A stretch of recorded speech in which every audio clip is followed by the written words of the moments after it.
అందరికీ నమస్కారం. అమ్మ భాష యూట్యూబ్ ఛానల్ వీక్షకులకి స్వాగతం.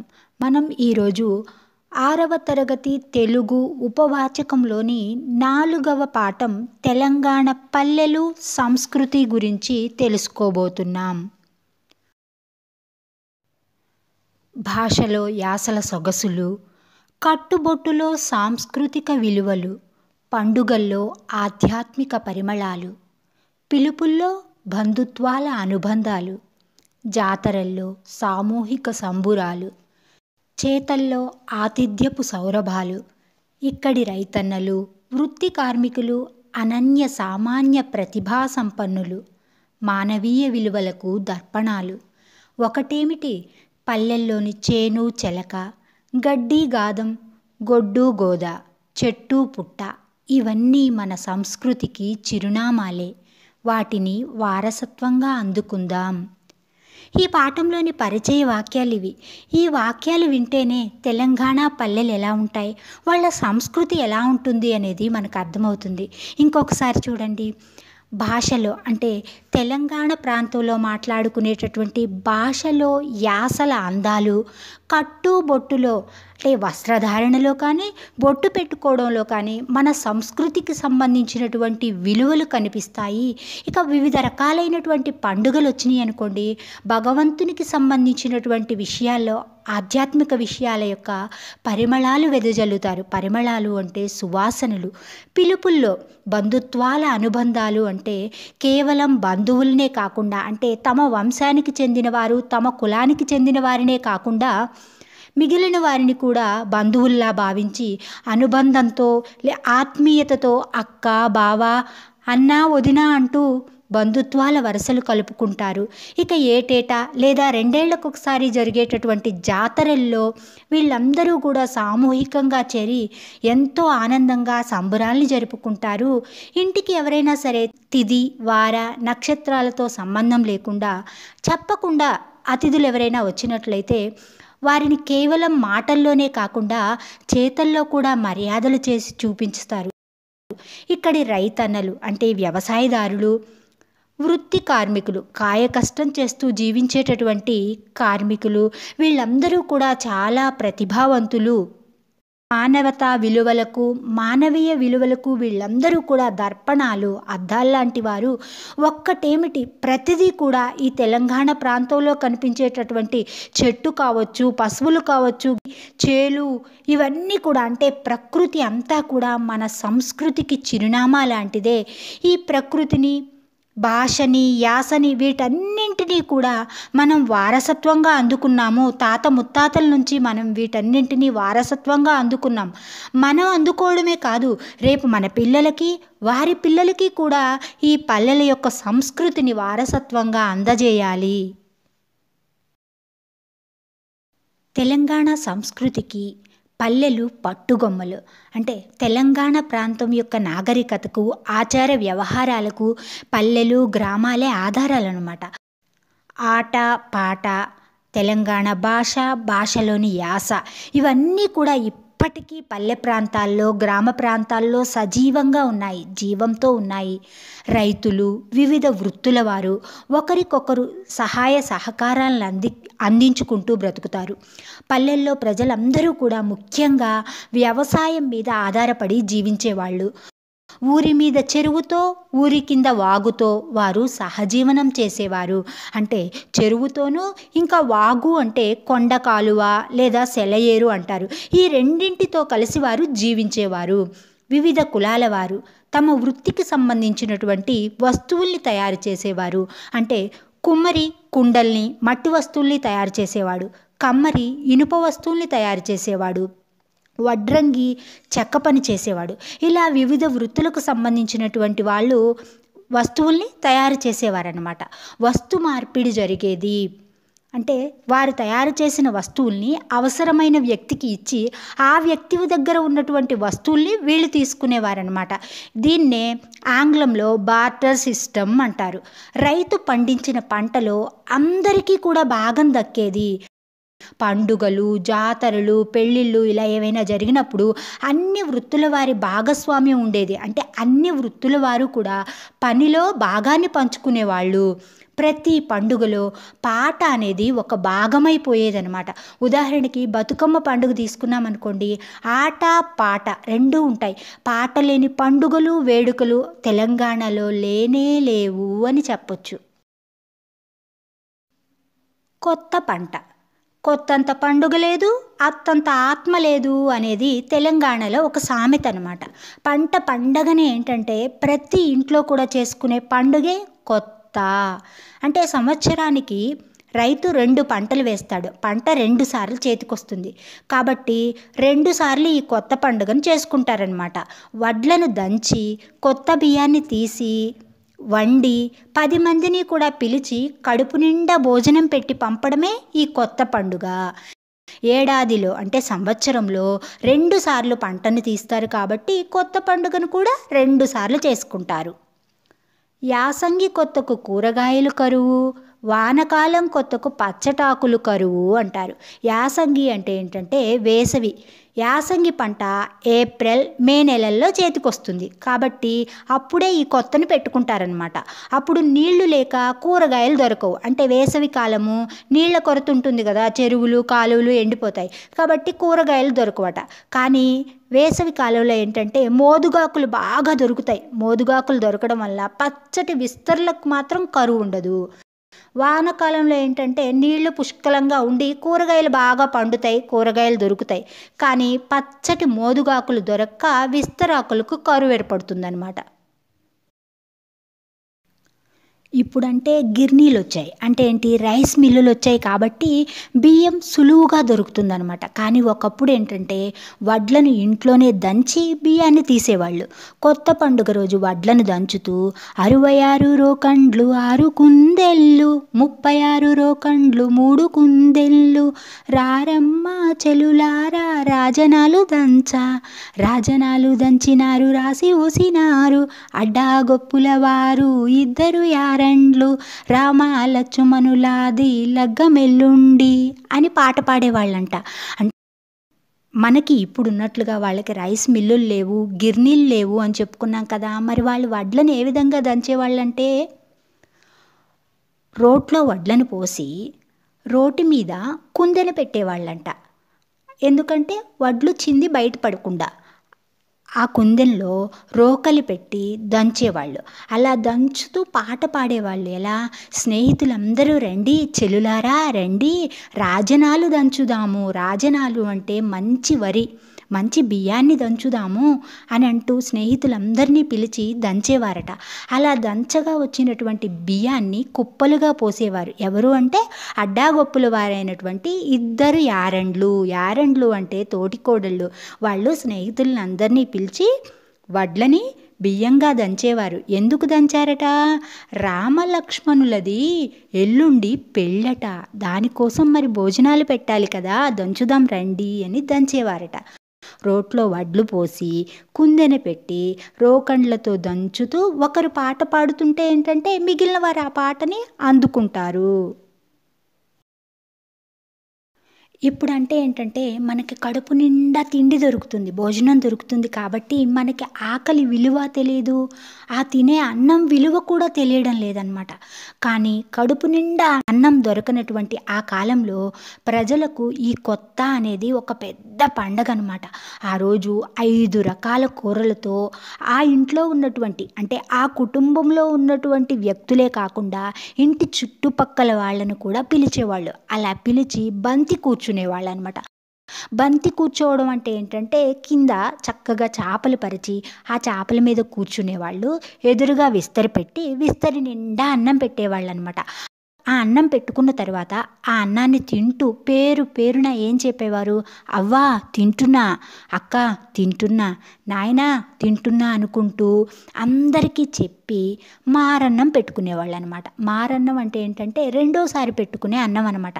అలా పెట్టుకుని కడుపు నిండా తినేటటువంటి పండగే కొత్త పండుగ. ఈ కొత్త పండుగ అనేది తెలంగాణ సంస్కృతిలో ఒక భాగం అన్నమాట. కొందరైతే ఏంటంటే ఈ కొత్త పండుగ రోజు తప్పకుండా చేపల పులుసు వండుకుంటారట. ఇంకా ఏంటంటే కుండను దేవుడిగా పూజించేటటువంటి సంస్కృతి కూడా మన తెలంగాణలో ఉంది. పండగలకి, శుభకార్యాలకి, అంటే ఏదైనా ఇంట్లో మంచి పనులు జరుగుతున్నప్పుడు కూరాడు అనే పేరుతో కుండని పూజ చేస్తారట. కొత్త ఇల్లు కట్టుకొని ఇంట్లోకి వెళ్ళినప్పుడు, అంటే గృహప్రవేశం చేసినప్పుడు కూడా తప్పకుండా ఏంటంటే మట్టి కుండతో కూరాడుని నిలుపుకుంటారు. ఈ కొత్త పండుగ రోజైతేనేమో ఈ కూరాడుకు ఒక ప్రత్యేకత ఉంది. ఏంటంటే అది కూరాడుని శుభ్రంగా కడిగి పసుపు కుంకుమ పెట్టి బంతిపూల దండ కట్టి కొత్త అన్నాన్ని నైవేద్యంగా పెడతారు. సాగువాటు గురించి తెలుసుకుందాం. సాగువాటు నాడు సాగకపోతే సాలంతా ఆగిపోతుంది అంటారు పెద్దలు. సాగువాటు అంటే ఏంటంటే రైతు వ్యవసాయం పనులు మొదలుపెట్టే రోజు అన్నమాట. దీన్నే ఏరువాక పండగ, ఏరొంక పండగ అని కూడా అంటారు. మామూలుగా ఏంటంటే రైతు సంవత్సరం పొడుగునా పనులు చేస్తూనే ఉంటాడు. అంటే వ్యవసాయం పని చేయని రోజంటూ ఉండదన్నమాట. కానీ ఏంటంటే సంవత్సరంలో ఒక మంచి రోజు చూసుకొని నాగలి కట్టి 4 సార్లు దున్ని పారతో 4 సార్లు తవ్వి భూదేవతకు అంటే భూమికి మొక్కుకుంటాడనమాట. సాగువాటు అనేది రైతు జీవితంలో ఒక భాగంగా పల్లె సంస్కృతికి అద్దం పడుతుంది. ఆ రోజు రైతు దంపతులు ఏంటంటే కూరుకు రాత్రే నిద్రలేస్తారనమాట. కూరుకు రాత్రే అంటే దట్టమైన రాత్రే అని. ఇంకా తెల్లవారక ముందే నిద్రలేచి తలంటు స్నానం చేస్తారు, దేవుడికి మొక్కుకుంటారు. ఓ దేవా, మేము ఈరోజు వ్యవసాయం పనులు మొదలు పెట్టబోతున్నామయ్యా, భూమిలో బంగారం లాంటి పంటను పండేలా చూసి అందరినీ మంచిగా దీవించయ్యా అంటూ మొక్కుకుంటారు. అంతకు ముందు రోజే ఏం చేస్తారంటే ఎద్దులను బాగా కడిగి కొమ్ములకి చమురు నూనె రాస్తారు. నాగలి, పార, తట్ట, చెక్కపార, కొడవలి, గడ్డపార ఇలాంటి వ్యవసాయ పనిముట్లనన్నింటినీ కూడా శుభ్రం చేసి ఉంచుకుంటారనమాట. ఇక ఆ రోజు లేచిన తర్వాత చక్కగా తలస్నానం చేసి దేవుడికి మొక్కుకొని మబ్బులోనే అంటే ఇంకా తెల్లవారికి ముందే రైతు పొలానికి వెళ్తాడనమాట. వీలైతే ఏంటంటే తను పొలానికి వెళ్ళేటప్పుడు తనతో పాటే కొడుకుని కానీ కూతురుని కానీ తీసుకుపోతాడు. అలా తీసుకుపోయేటప్పుడు కానీ లేదా పొలం నుంచి ఇంటికి వచ్చేటప్పుడు కానీ రైతు ఎవరితోనూ మాట్లాడడు. పొలంలో నాగలి కట్టి దున్నుతాడు. లేదంటే పారతో ఏం చేస్తాడంటే 4 తట్టల మట్టిని తవ్వి పోస్తాడనమాట. ఇంట్లో ఉన్న వాళ్ళందరూ కూడా ఏంటంటే ఆ రోజు నిద్ర లేచారనుకోండి, మళ్ళీ పొలం వెళ్ళినటువంటి రైతు ఇంటికి వచ్చే వరకు కూడా ఎవ్వరూ నిద్రపోరట. కొందరు రైతు దంపతులైతే అంటే రైతు భార్యాభర్తలు అయితే ఆ రోజు ఒక్క పొద్దుంటారు. ఆ రోజు మొత్తంలో ఒక్క పూట మాత్రమే భోజనం చేస్తారనమాట. వరి కోత విషయంలో అంటే వరిని కోసేటప్పుడు కూడా ఇలాంటి పద్ధతులనే రైతులు పాటిస్తారు. ఇప్పుడైతే ఏంటంటే ట్రాక్టర్లు వచ్చినాయి, వ్యవసాయ పద్ధతులు అన్నీ కూడా మారిపోయాయి. కానీ ఇంతకు ముందు రోజుల్లోనైతే ఈ సాగుబాటుని ఒక శుభకార్యంలాగా భక్తిగా శ్రద్ధగా చేసేవారు. పల్లెల్లోని కుల వృత్తుల గురించి తెలుసుకుందాం. డబ్బు వ్యాప్తిలోకి వచ్చాక గ్రామాల్లో వస్తువులను కొనుక్కోవడం మొదలైంది. కానీ ఏంటంటే అంతకు ముందైతే ఏముండేది, వస్తు మార్పిడి ఉండేది. ఎవరికి వారు తమ కులాలకు సంబంధించినటువంటి వస్తువుల్ని తయారు చేసి ఆ వస్తువుల్ని ఇచ్చి తమకు అవసరమైన వాటిని తీసుకునేవారనమాట. ఈ కుల వృత్తులన్నీ కూడా దేనికి అనుబంధంగా ఉండేవి అంటే వ్యవసాయానికి అనుబంధంగా ఉండేవి.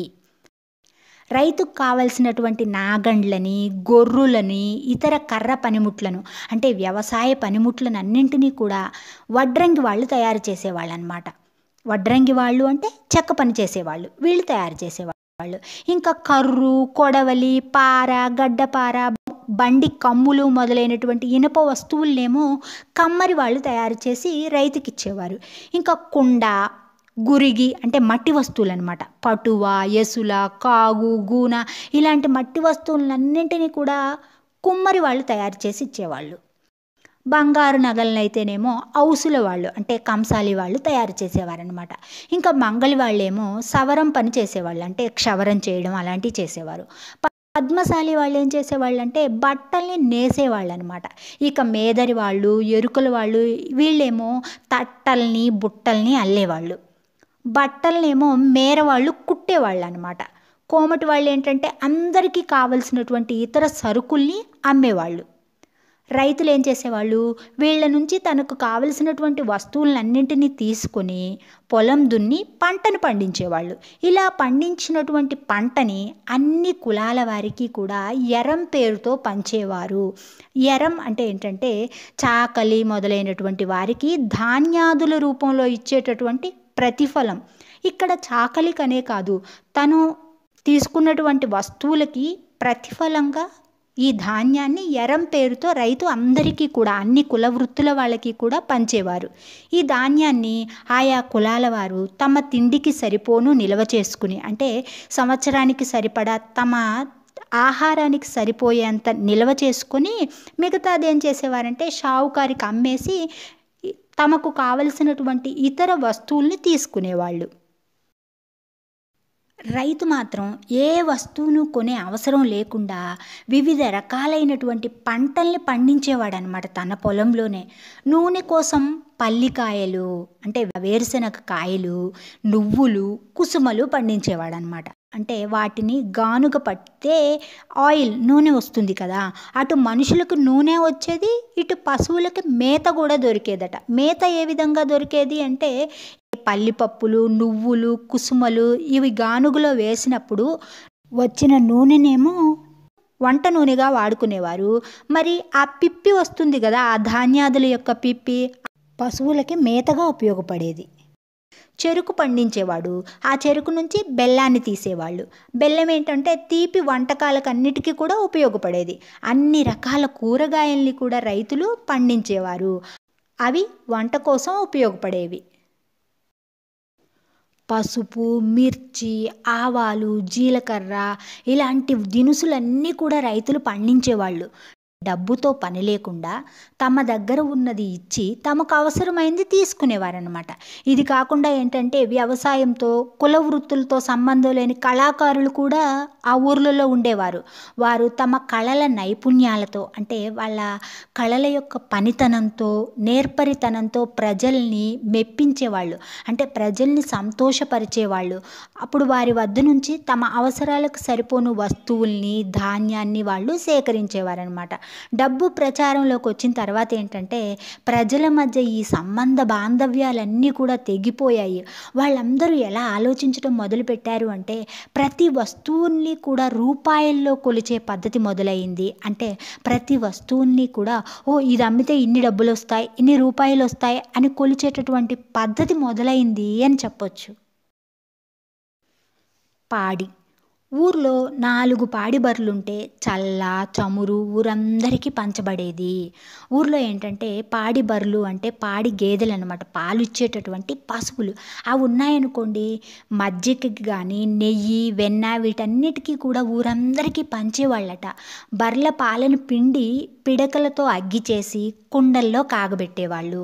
అంటే ఈ పశువుల దగ్గర నుంచి పాలను పిండేవాళ్ళు.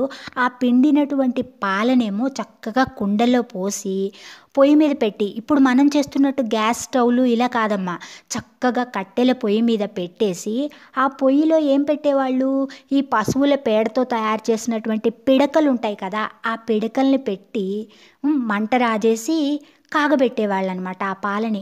అలా మట్టి కుండల్లో కాగబెట్టినటువంటి పాలు కానీ పెరుగు కానీ చాలా రుచిగా ఉండేదట. ఆ కుండల్లో కాగబెట్టేవాళ్ళు. పాలు కాగినాక ఏం చేసేవాళ్ళు అంటే తోడు వేసి పెరుగును తయారు చేసేవాళ్ళు. ఆ పాల కుండల అడుగున అంటే పాలు కాగబెట్టినటువంటి కుండలో అడుగు భాగాన పాల గోకు ఉండేదనమాట. ఆ పాల గోకుని కసికతో గీరేవాళ్ళు. కసిక అంటే ఈ పాల గోకుని గీరేటటువంటి సాధనం అని చెప్పొచ్చు. దీనికి 2 వైపులా కూడా ఏంటంటే గీకటానికి వీలుగా ఉండేటటువంటి ఆల్చిప్పలా ఉండేదట. కాబట్టి ఆ కసికతో గీరి పిల్లలకు ఆ పాల గోకుని పెట్టేవాళ్ళు. అది చాలా రుచిగా ఉండేదట. తోడు కుదురుకుని పెరుగు తయారైన తర్వాత కుండలో పెరుగును పోసి కవ్వం పెట్టి చిలికేవాళ్ళు అనమాట. అలా చిలికితే ఏం తయారయ్యేది, చల్ల అంటే మజ్జిగ, బటర్ మిల్క్ చేసేవాళ్ళు అనమాట. ఈ చల్లను ఊరంతా పంచేవాళ్ళు. మరి ఊర్లో అందరికీ కూడా బర్రెలు ఉండేవి కాదు కదా, కాబట్టి అందరూ వచ్చి ఈ చల్లని పోయించుకొని వెళ్ళేవాళ్ళట. చల్ల కావలసిన వాళ్ళందరూ కూడా ఏం చేసేవాళ్ళంటే కొంత తౌడు తీసుకొచ్చి వాళ్ళకిచ్చి చల్లని తీసుకొని వెళ్ళేవాళ్ళు. తౌడేంటి, బర్రెలకి పశువులకి దాణా అనమాట. ఇంటికి వచ్చినటువంటి చుట్టానికి ఏం చేసేవాళ్ళంటే కాళ్ళు కడుక్కోవడానికి నీళ్ళిచ్చి వెంటనే తాగడానికి చక్కగా మట్టి ముంతలో చల్లనిచ్చేవాళ్ళంట. మట్టి ముంతలో ఇచ్చినటువంటి చల్ల చాలా రుచిగా ఇంకా ఒంటికి చలువ చేసే విధంగా ఉండేది. ఇప్పుడైతే ఏంటంటే పాల కేంద్రాలు వచ్చాయి, పాల ప్యాకెట్లు. ఊరు నిండా బర్రెలున్నా కూడా ఏంటంటే ఈ చల్లకు కరువే వచ్చింది. అంటే ఎవరు కూడా చల్లని చేసేవాళ్ళే లేకుండా పోయారు. ఈ రోజుల్లో ఏంటంటే ప్రతి దానిలో కల్తీ అనేది జరుగుతుంది. తాగే పాలల్లో కూడా కల్తీ కలవడం వల్ల ఏంటంటే ఆరోగ్యం పాడైపోతుంది. ఇక పల్లెల్లోని ఆటపాటల గురించి తెలుసుకుందాం. పల్లెల్లో ఆటపాటలు ఏంటంటే విభిన్నంగా ఉంటాయన్నమాట. గోటీలు అంటే గోళీలాట. చిన్నప్పుడు గోళీలు ఆడుకొని ఉంటారు కదా, అవి. చిర్రగోనె, ఈ చిర్రగోనె ఆటను ఏంటంటే గిల్లిదండ లేదా బెళ్ళంగోడు అంటారు. కబడ్డీ, మీకు అందరికీ ఈ కబడ్డీ తెలుసు కదా. ఇంకా గుడ్డిరాజు అని, ఓమన గుంటల ఆట అని కూడా ఉండేదన్నమాట. ఇంకా గచ్చకాయలు, ఇవన్నీ కూడా అమ్మాయిలు ఆడుకుంటారనమాట. ఓమన గుంటలు, గచ్చకాయలు, తొక్కుడు బిళ్ళ. ఇవి తొక్కుడు బిళ్ళనే చిక్కుడు బిళ్ళ అని కూడా అంటారు. పరమపద సోపాన పటం, ఇది మీకు అందరికీ తెలుసు. స్నేక్ అండ్ ల్యాడర్స్ అంటారు కదా, దీన్నే వైకుంఠపాళి ఆట అని కూడా అంటారు. ఇంకా పచ్చీస్, దీన్నే పాచికల ఆట అని కూడా అంటారు. ఇంకా అష్టాచెమ్మ అనేది కూడా ఏంటంటే 4 గవ్వలతో ఆడేటటువంటి ఆట. 4 గవ్వల్లో బోర్లా పడినాయి అనుకోండి, అది 8లా లెక్కిస్తారు. ఆ 4 గవ్వలు వెల్లికిలా పడినప్పుడేమో 4గా లెక్కిస్తారు. ఇవన్నీ కూడా ఆడపిల్లలు ఆడే ఆటలు అనమాట. ఇంకా మట్టి కుప్పలతో ఆటలు, రేసులు, ఆ తర్వాత కాసె పుల్ల అని ఇసుకలో పుల్లల్ని దాచి ఆ పుల్లల్ని లాగుతూ ఆడే ఆటలు అనమాట. ఇంకా దాల్దడి, దస్సన్న పొడి అంటూ ఆడపిల్లలు ఆడే ఆటలు కూడా ఉన్నాయన్నమాట. ఈ ఆటలన్నీ కూడా ఏంటంటే శారీరక దృఢత్వాన్ని పెంచేవే కాకుండా మానసిక ఎదుగుదలలు కూడా పెంచేవన్నమాట. అంటే ఆ కాలంలో గ్రామాల్లో, ఈ పల్లె సీమల్లో ఉండేటటువంటి ఆటలతో శారీరక దృఢత్వమే కాదు, మానసిక ఎదుగుదల కూడా ఉండేదన్నమాట. దీంతోపాటు ఏంటంటే పిల్లలందరూ కూడా కలిసిమెలిసి ఉంటారు. ఈ కలిసి ఆడడం వల్ల వాళ్ళలో స్నేహం అనేది బాగా బలపడేది. జీవితంలో పోటీతత్వం కూడా పెరిగేదనమాట. ఇది ఏ విధమైన పోటీ అంటే ఆరోగ్యకరమైన పోటీలా ఉండేది. ఇంకా బతుకమ్మ, కోలాటం, జాజిరి, అలావా, చప్పట్లు ఇలాంటి ఆటల్లో ఏంటంటే పాటలు కూడా ఉండేవన్నమాట. ఆటను కలిపి లయబద్ధంగా ఆడి పాడడం వల్ల సంగీతం, సాహిత్యాల్లో కూడా ప్రవేశం లభించేదన్నమాట. ఇంకా వీటన్నింటినీ విని అర్థం చేసుకోవడం వల్ల గ్రహణ శక్తి పెరిగేదన్నమాట. ఈ పాటల ద్వారా మంచి మంచి విషయాలు తెలిసేవి, ఇంకా చరిత్రకు సంబంధించినటువంటి విషయాలు తెలిసేవి. దీని ద్వారా ఏంటంటే పిల్లల్లో ఆలోచన పరిధి అనేది బాగా పెరిగేది, విస్తరించేది. తరం నుంచి తరానికి తరతరాల యొక్క విషయాలు, ఇంకా ఆచార వ్యవహారాలు, సంప్రదాయాలు ఇలాంటివన్నీ కూడా పిల్లలకు తెలిసేవన్నమాట. వీటి వలన ఏంటంటే పిల్లల్లో చిన్నప్పటి నుంచే భాషకు సంబంధించినటువంటి జ్ఞానం కూడా అలవడేది అని చెప్పొచ్చు. ఈ ఆటలన్నింటినీ కూడా ఇప్పుడు అంటే ఈ రోజుల్లో క్రికెట్ అనే ఆట మింగేసిందనమాట. అంటే కనిపించకుండా చేసింది. ప్రతి వాళ్ళు కూడా ఈ క్రికెట్ మోజులో పడి ఈ పల్లె సీమల్లో ఉండే ఆటల్ని మర్చిపోయారు. సాంప్రదాయపు ఆటల చోటు అడుగుపెట్టినటువంటి ఈ క్రికెట్ పిల్లల్లో ఏంటంటే ఆవేశాన్ని, కోపాన్నే తప్ప పిల్లలకు ఆనందాన్ని అనేది ఇవ్వలేకపోతుందనమాట. కనుక మన ఆటల్లోని గొప్పతనాన్ని గుర్తించగలగాలి. అలా గొప్పతనాన్ని గుర్తించి శారీరక, మానసిక ఆనందాలతో పాటు క్రీడా స్ఫూర్తిని అంటే పట్టుదలని, పోరాట పటిమని అందరూ కూడా పెంపొందించుకోగలగాలి. చెరువు, తెలంగాణ సంస్కృతిలో చెరువు కూడా ఒక భాగంగా ఉండేదన్నమాట. చెరువు ఏంటంటే పంటలకు నీరు అందించటమే కాకుండా ఆట పాటలకి కూడా చిరునామాలా ఉండేది. ఎండాకాలం వచ్చిందంటే చాలు పిల్లలందరూ కూడా ఏంటంటే చక్కగా చెరువు గట్టున ఉండేవాళ్ళు. ఇంకా బతుకమ్మ పండగ వచ్చిందనుకోండి, అందరూ కూడా అంటే ఊరంతా కూడా ఆ చెరువు గట్టునే ఉండేది. ఎందుకు చక్కగా బతుకమ్మలను చేసి ఆడి, పాడి ఆ తర్వాత బతుకమ్మలని నీళ్ళలో నిమజ్జనం చేయడానికి చెరువు గట్టుకొచ్చేవాళ్ళు. వర్షాకాలంలో చెరువులో చేప పిల్లల్ని పోసినటువంటి బెస్తవాళ్ళు అంటే చేపలు పట్టేటటువంటి వాళ్ళు యాసంగి పంట తరువాత ఏప్రిల్, మే తర్వాత చేపల కోసం చెరువులోకి దిగేవాళ్ళనమాట. ఊరి బర్రెలన్నీ కూడా అంటే ఊర్లో ఉన్నటువంటి పశువులన్నీ మేతకు వెళ్ళేటప్పుడు కానీ లేదా మేత మేసి ఇంటికి తిరిగి వచ్చేటప్పుడు కానీ ఒకసారి చెరువులో మునిగేవట. చెరువు నీళ్ళని పొలాలకి సమానంగా పంచటానికి ఏంటంటే ఆ రోజుల్లో పెద్ద నీరటికాడు ఉండేవాడనమాట. ఇతడేంటంటే తూముల్ని జాగ్రత్తగా చూసుకుంటూ నీళ్ళని కాలువలకి సమానంగా పంచేవాడు. ఒక్కొక్క కాలువకి వేరే నీరటి కాళ్ళు ఉండేవాళ్ళు అనమాట. అంటే పెద్ద నీరటి కాడు ఒక్కడే ఉండేవాడు. ఒక్కొక్క కాలువకి ఒక నీరటి కాడు ఉండేవాడు. ఇతడేంటంటే కాలువల్లో నీటిని పొలాలకు సమానంగా పంచేవాడనమాట. వీళ్ళిద్దరూ కలిసి ఏంటంటే నీటిని అంటే ఒక్క నీటి చుక్కను కూడా వృధాగా పోనీయకుండా వేస్ట్ చేయకుండా పంట చేలకే ఉపయోగించేవాళ్ళు. పెద్ద నీరటి కాడు పదవి అనేది ఏంటంటే వంశపారంపర్యంగా వచ్చేది. అంటే ముత్తాత నుంచి తాతకి, తాత నుంచి తండ్రికి, తండ్రి నుంచి కొడుక్కి ఈ విధంగా వంశపారంపర్యంగా వచ్చేటటువంటి పదవి పెద్ద నీరటికాడు. కానీ చిన్న నీరటిగాళ్ళు ఏంటంటే ఆయా పొలాలకు చెందినటువంటి రైతులు నియమించుకునేటటువంటి వాళ్ళు. ఈ నీరటికాళ్ళు వడ్ల కల్లాల మీద అంటే రైతు వరి పండించి ఆ తర్వాత ఆ పంటని నూర్చినప్పుడు రైతుల దగ్గరికి వీళ్ళు కాలువల ద్వారా పంట చేలకి నీళ్ళని సమానంగా పంచారు కదా, దానికి ప్రతిఫలంగా రైతు దగ్గర నుంచి వడ్లను ఎరంగా తీసుకునేవాళ్ళు అనమాట. చెరువుతో భూగర్భ జలాలు పెరిగాయి. ఈ చెరువుల వలన ఏంటంటే వ్యవసాయానికి నీరు అందడమే కాకుండా భూమి లోపల భూగర్భ జలాలు కూడా పెరిగేవి. దాంతో ఏంటంటే ఊర్లో తాగునీటికి కొరత ఉండేది కాదు.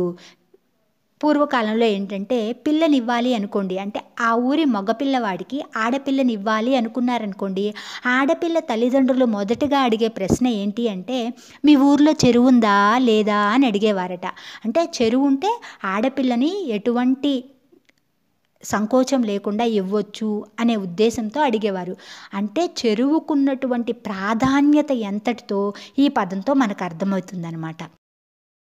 గొలుసు చెరువులు తెలంగాణకు ఒక వరం అనమాట. ఈ గొలుసు చెరువుల వలన ఏంటంటే ఒక ఊర్లో చెరువు ఉందనుకోండి, ఆ చెరువు నిండిందనుకోండి, ఆ చెరువు అలుగు ద్వారా వేరే ఊరు చెరువు నిండేదనమాట. అంటే అలుగు అంటే ఏంటంటే చెరువు నిండినప్పుడు నీళ్లు పోవడానికి ఏర్పాటు చేసినటువంటి దారినే అలుగు అంటారనమాట. ఈ అలుగు ద్వారా వేరే ఊరు చెరువు కూడా నిండేదనమాట. ఇప్పుడు చెరువులు ఎండిపోయినాయి. కొన్ని ఊళ్ళల్లో చెరువులు కబ్జాలకు గురయ్యాయి, అంటే ఆక్రమణలకు గురయ్యాయి అన్నమాట. అంటే చెరువు మాయం కావడంతో చెరువుతో అల్లుకున్నటువంటి సంస్కృతి కూడా మాయమైంది. చెరువు మాయమవడం అంటే ఏంటి? అక్కడ చెరువుని కబ్జా చేస్తారు, అంటే ఆక్రమణ చేసేసి ఆ చెరువు ఉండవలసినటువంటి స్థలంలో బహుళ అంతస్తుల భవనాల్ని నిర్మిస్తున్నారు. చెరువు మాయమవడమే కాకుండా చెరువుతో అల్లుకుని ఉన్నటువంటి ఈ పల్లె సంస్కృతి కూడా మాయమైపోతుంది. ఆ చెరువు లేకపోవడం వల్ల నీళ్లకు కటకట, అంటే నీళ్లకు కరువు ఏర్పడుతుంది. చివరికి నీళ్ళని సీసాల్లో నింపి అమ్ముతున్నారు ఇప్పుడు మరి. కనుక చెరువుల్ని మనం మళ్ళీ నిర్మించుకుందాం, పునర్నిర్మించుకుందాం, మన ప్రకృతిని మనం రక్షించుకుందాం. లగ్గాలు, పండుగలు. లగ్గాలు అంటే పెళ్ళిళ్ళు అనమాట. ఒకరి ఇంట్లో లగ్గం జరుగుతుందనుకోండి, అప్పుడు ఆ ఇల్లు సబ్బండ వర్ణాలతో ఆ పెళ్ళి ముడిపడి ఉండేది. సబ్బండ వర్ణాలు అంటే అన్ని కులాల ప్రజలతో కూడా ఆ పెళ్ళి అనేది ముడిపడి ఉండేదన్నమాట. లగ్గంలో జరగాల్సిన కార్యక్రమాలకు కానీ పనులకు కానీ అన్ని వర్ణాల వాళ్ళు, అన్ని కులాల వాళ్ళు వచ్చేవాళ్ళు. అప్పుడు షామియానాలు ఉండేవి కావు. మరి ఆ రోజుల్లో ఈ టెంట్లు ఇలాంటివి ఏమీ ఉండేవి కావు కదా. ఇరుగు పొరుగు వాళ్ళు అంటే చుట్టుపక్కల వాళ్ళందరూ కూడా వచ్చి పందిర్లు వేసేవాళ్ళు, విస్తర్లు కుట్టేవాళ్ళు, వడ్లు దంచి బియ్యాన్ని తయారు చేసేవాళ్ళు. ఇంకా ఆ దంచినటువంటి బియ్యంలో నుంచి రాళ్ళు ఏమైనా ఉంటే వాటిని ఏరేవాళ్ళు, ఆ బియ్యాన్ని నూకల్ని వేరు చేసేవాళ్ళు అనమాట. కుమ్మరి వాళ్ళేమో అంటే కుమ్మరి వాళ్ళు అంటే మట్టి కుండలు ఇలాంటి మట్టి వస్తువులు తయారు చేసేవాళ్ళు కదా. ఆ కుమ్మరి వాళ్ళేమో పోలు ముంతల్ని కూరాటి కుండల్ని ఇచ్చేవాళ్ళు. మంగలి వాళ్ళేమో మైలుపోలు తీయడమని ఇంకా బత్తిని వాళ్ళేమో సన్నాయి వాయించడం చేసేవాళ్ళు. తమ్మలి వారు పూలు అల్లిచ్చేవాళ్ళట. చాకలి వాళ్ళేమో పత్రికలు పంచడం అంటే పెళ్లి పత్రికలు ఉంటాయి కదా, వెడ్డింగ్ కార్డ్స్, వాటిని పంచడము. ఇంకా సమాచారాన్ని అక్కడి వార్తలు ఇక్కడికి ఇక్కడి వార్తలు అక్కడికి చేరవేసేవాళ్ళు అనమాట. అవసలి వాళ్ళు అంటే కంసాలి వాళ్ళేమో పుస్తెలు మంగళసూత్రాలు ఇంకా కాలికి పెట్టుకునేటటువంటి మెట్టెల్ని తెచ్చిచ్చేవారనమాట. బ్రాహ్మణులేమో సంప్రదాయబద్ధంగా వివాహాన్ని చేయించేవాళ్ళు. ఈ విధంగా ఊరిలో ఒకరింట్లో లగ్గమైతే ఏంటంటే అందరికీ అన్ని కులాల వారికి కూడా పని ఉండేది. లగ్గాల్లో విందు భోజనాలు కూడా వేరుగా ఉండేవి. ఇప్పుడు మనలా కాకుండా వేరుగా ఉండేవట. ఏ విధంగా ఉండేవి? ఎవరింట్లో వాళ్ళే కార్యక్రమాలన్నీ కూడా చేసుకునేవాళ్ళు. ఇప్పటి తీరుగా ఫంక్షన్ హాళ్ళు లేవు. ఇంట్లో చక్కగా చాప వేసి అందరినీ కూర్చోబెట్టేవాళ్ళు. ఇస్తర్లలో భోజనాన్ని పెట్టేవాళ్ళు. స్టీలు ఇంకా సత్తు గ్లాసుల్లో, సత్తు గ్లాసు అంటే తక్కువ ఖరీదు కలిగినటువంటి లోహంతో తయారైన గ్లాసులు అనమాట. స్టీల్ గ్లాసులు, సత్తు గ్లాసుల్లో నీళ్లను పోసేవాళ్ళు. ఒక పెండ్లి వంటకు సరిపోను బోళ్ళు సామాన్లు ఇండ్లలో ఉండేవి. ఆ రోజుల్లో పల్లె ప్రజల దగ్గర ఏంటంటే ఏదైనా శుభకార్యం జరిగింది అంటే వాళ్ళింట్లోనే అందరికీ సరిపోయే వంట చేసే సామాగ్రి అంతా, గిన్నెలు సామాన్లు అన్నీ ఉండేవట. ఒకవేళ వాళ్ళ దగ్గర లేవనుకోండి, లేని వాళ్ళు ఏం చేసేవాళ్ళు అంటే ఇతరుల వద్ద నుంచి సేకరించేవాళ్ళు. చక్కగా బంతిలో కూర్చోబెట్టి భోజనాలు పెట్టేవాళ్ళు కదా. అలా బంతిలో కూర్చొని భోజనం చేసినప్పుడు అన్నం సరిపోయిన వాళ్ళు ఏం చేసేవాళ్ళంటే వాళ్ళ విస్తరి యొక్క అంచుని మడిచేవాళ్ళు అనమాట. అంటే సరిపోయింది అని చెప్పడానికి గుర్తుగా. అందరూ తిన్న తర్వాత మాత్రమే లేచేవాళ్ళు. లేచి చెయ్యి కడుక్కునేవారు. ఇప్పటి లగ్గాలన్నీ ప్లాస్టిక్ మయమైపోయాయి. అంటే ఈ రోజుల్లో పెళ్ళిళ్ళల్లో అంతా కూడా ప్లాస్టిక్ మయమైపోయింది. పందిరికి అలంకరణ కోసం కట్టే పువ్వుల దగ్గర నుంచి నీళ్లు తాగే గిలాస అంటే గ్లాస్ వరకు కూడా అన్నీ కూడా ప్లాస్టిక్ వస్తువులనే వాడుతున్నాము. ఇది వాతావరణానికి, పర్యావరణాన్ని బాగా కలుషితం చేస్తుంది, కాలుష్య భరితం చేస్తుంది. పిల్లలు పుట్టినప్పుడు పురుళ్ళు ఇంకా వారికి పుట్టెంటికలు అంటే మొదటిసారి వెంట్రుకలు తీయించడం వంటి పండుగల సమయాల్లో ఊరందరికీ కూడా భాగస్వామ్యం ఉండేదట. కావలసిన వస్తువుల్ని ఒకరి నుంచి ఒకరు తీసుకునేవాళ్ళు. ఇంకా ఉగాది, ఏకాదశి, పెత్తరమాస అంటే పెద్దల అమావాస్య, దసరా, వినాయక చవితి, పీర్ల పండుగ, హోలీ ఇలా అన్ని పండుగల్లో కూడా ఎక్కడ పర్యావరణానికి హాని చేసే అంటే వాతావరణానికి కీడు చేసేటటువంటి వస్తువుల్ని వాళ్ళు ఉపయోగించేవాళ్ళు కాదట. చెట్టు మీద పూచిన పువ్వులు, మట్టితో చేసినటువంటి బొమ్మలు మాత్రమే ఉపయోగించేవారు. అప్పట్లో కుటుంబ సంస్కృతి ఏ విధంగా ఉందో చూద్దాం. పల్లెల్లో ఉమ్మడి కుటుంబాలే అంటే జాయింట్ ఫ్యామిలీసే ఎక్కువగా ఉండేవట. ఇండ్లు ఏంటంటే పెద్దగా ఉండేవి. కొందరి ఇండ్లలో దేవుని అర్ర అంటే దేవుని గది, మన్సాల దీన్నే మొగసాల అంటారు, లివింగ్ రూమ్ అనమాట. గరిషె అర్ర పండినటువంటి ధాన్యాన్ని నిల్వ చేసే గది, బంకులు, బంకులు అంటే పైన కప్పు ఉంటుంది, ఆ కప్పు కింద పెద్ద పెద్ద అరుగులు కల భాగం అనమాట. ఇక్కడ పెద్దలందరూ కూర్చొని వ్యవహారాన్ని నడుపుతారు. ఇంకా వంటిల్లు, వంటగది అని వేరువేరుగా గదులు ఉండేవన్నమాట. ధాన్యాన్ని నిల్వ చేయడానికేమో గరిషెరను ఉపయోగించేవాళ్ళు.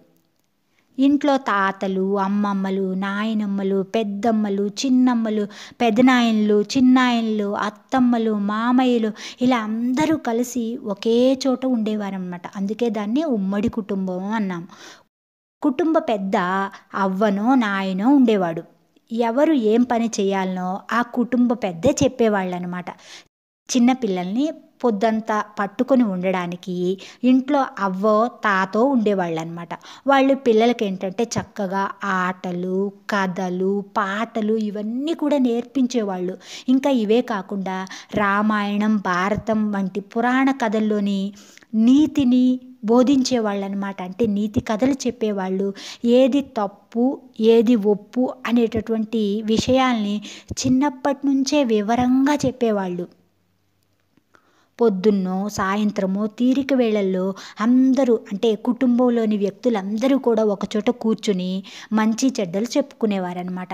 పిల్లలు వారి నుంచి ఏంటంటే చాలా నేర్చుకునేవాళ్ళు. రాత్రిపూట పిల్లల్ని నిద్రపుచ్చడానికి అవ్వ కానీ తాత కానీ ఎవరో ఒకరు చక్కగా మంచి మంచి కథలు బెడ్ టైమ్ స్టోరీస్ చెప్పేవాళ్ళనమాట. ఒకరి బాధలు ఒకరు పంచుకునేవారు. ఉమ్మడి కుటుంబంలోని వ్యక్తులు ఏంటంటే ఎవరికైనా బాధ కష్టం ఉన్నా పక్కవారికి చెప్పుకునేవారనమాట. ఓదార్పు లభించేది. కష్టం సుఖం శ్రమ నీతి వినయం మర్యాద ఇలా పిల్లలకి చిన్నప్పటి నుంచి అన్నీ కూడా అలవాటయ్యాయి ఉమ్మడి కుటుంబం ద్వారా. ఈ ఉమ్మడి కుటుంబాలు అనేవి ఇప్పుడు లేవు.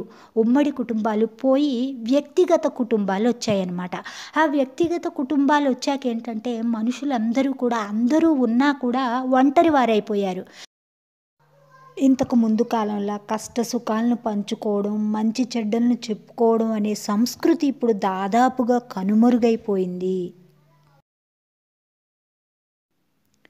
పల్లె ప్రాంతాల్లోని ప్రజలు ఏ విధంగా వినోదించేవారు అనేది ఇప్పుడు తెలుసుకుందాం. వినోదాలు. పల్లెల్లో ప్రజలు నాటకాలు యక్షగానాలు బుర్ర కథలు ఒగ్గు కథలు చిందు బాగోతాలతో కాలక్షేపం చేసేవారు. అంటే కాలాన్ని గడిపేవారనమాట. వీటితో ప్రజలకు ఏంటంటే మంచి సందేశం అందేది. రాత్రంతా కూడా మెలకువగా ఉండి నాటకాల్ని చిందోళ్ళు వేసేటటువంటి చిందు బాగోతాల్ని వీళ్ళు చూసేవాళ్ళు అనమాట. ఎండాకాలం వచ్చిందంటే చాలు ఏ చెట్టు కిందనో కూలిన గోడల మధ్యలోనో ఈ బాగోతాలను ఆడేవాళ్ళు అనమాట. ఈ పాటలు విన్నటువంటి పిల్లలు ఏంటంటే మరునాడు తర్వాత రోజు ఏ చూరు కిందనో అంటే ఇంటి పైకప్పు కిందనో లేకపోతే ఇంటి అరుగు మీదనో కూర్చొని నిన్న విన్నటువంటి పాటల్ని అదే పాటలతో ఆటలను ఆడేవాళ్ళు అనమాట. ఇప్పుడు ఏంటంటే ఇంటింట మనకి టీవీలు వచ్చాయి. ఇంకా సినిమాలు చూస్తున్నాం. టీవీల్లో అసభ్యమైనటువంటి సన్నివేశాలతో సీరియళ్ళు వస్తున్నాయన్నమాట. అంటే అందరూ కుటుంబ సమేతంగా కూర్చుని చూడదగ్గ కార్యక్రమాలు ఏవి కూడా రావడం లేదు. ఇలాంటివే అసభ్యకరమైనటువంటి సన్నివేశాలతో వస్తున్నాయి. అవి మనుషుల్లో జుగుప్సను అంటే అసహ్యాన్ని ఇంకా దురాలోచనల్ని పెంచుతున్నాయి. చెడ్డ ఆలోచనలు కలిగిస్తున్నాయి. కారణాలు ఏవైనప్పటికీ కూడా పల్లె సంస్కృతి అనేది ఇప్పుడు మనకు కనిపించట్లా, కనుమరుగైపోతుంది. ఆపదైనా ఆనందమైన సమిష్టిగా పంచుకునేటటువంటి జనం ఎవరికి వారుగా విడిపోతున్నారు. మరి ఇంతకు ముందు కాలంలో కష్టం వచ్చినా సుఖం వచ్చినా కుటుంబంలోని వ్యక్తులతోనో లేదా ఇరుగు పొరుగు వాళ్ళతోనో బంధువులతోనో పంచుకునేవారు. అలా పంచుకోవడం వల్ల ఏమవుతుందంటేనేమో ఆనందం అయితేనేమో ఇంకా రెట్టింపు అవుతుంది. అందరూ ఆనందంగా ఉంటారు. అదే బాధ అనుకోండి తమ మనసులోని బాధ కొంత తీసేసినట్లయితుందనమాట. కొంత బాధకి ఉపశమనం కలుగుతుంది. కానీ ఈ రోజుల్లో ఏంటంటే ఎవరికి వారుగా విడిపోతున్నారనమాట. ఇలా విడిపోవడం వల్ల ఏంటంటే లాభం కంటే కూడా నష్టమే ఎక్కువగా ఉంటుంది. తెలంగాణ పల్లెల్లోని సంస్కృతిని అంటే జీవిత విధానాన్ని నాగరికతని మనం వారసత్వంగా అందుకున్నాం. అలా అందుకోవడంతో సరిపోలేదు. మనం ఆ వారసత్వాన్ని తరువాత తరాల వారికి కూడా పదిలంగా అందించగలగాలి. తెలంగాణ పల్లెలు సంస్కృతి గురించి తెలుసుకున్నారు కదా. మరో వీడియోతో మళ్ళీ కలుద్దాం. ధన్యవాదాలు.